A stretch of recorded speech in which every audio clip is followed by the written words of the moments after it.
কাঁঠাল পেকে পুরো রসালো হয়ে গেল আমাদের বাড়ির। সো গাইস, আমি অনিক রহমান আবিদ আবার চলে এলাম ইউটিউব চ্যানেলে।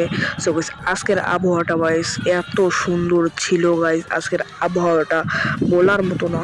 এত বাতাস এবং এত ঠান্ডা একটা আবহাওয়া, এটা আশা করা যায় না এই গরমের মধ্যে।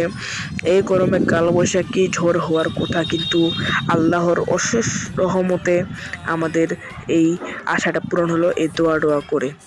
সো গাইস, আজকের আবহাওয়াটা গাইস এত প্রফুল্ল ছিল গাইস, আমি ছাদের মধ্যে বসে বসে ভিডিও করতে পারলাম, করে বসে থাকতে পারলাম না। সো গাইস, তোমাদের জন্য অবশ্যই আমি ভিডিওটা করেই ফেললাম। দেখেন গাইস, কত গাছ এত নড়তেছিল গাছ হাওয়ার মধ্যে, দেখেন আপনারাই দেখেন। আর আশেপাশে অনেকগুলো দূর দূরান্ত গাছগুলো আমরা দেখতেছি, আর আশেপাশে এই যে পাখি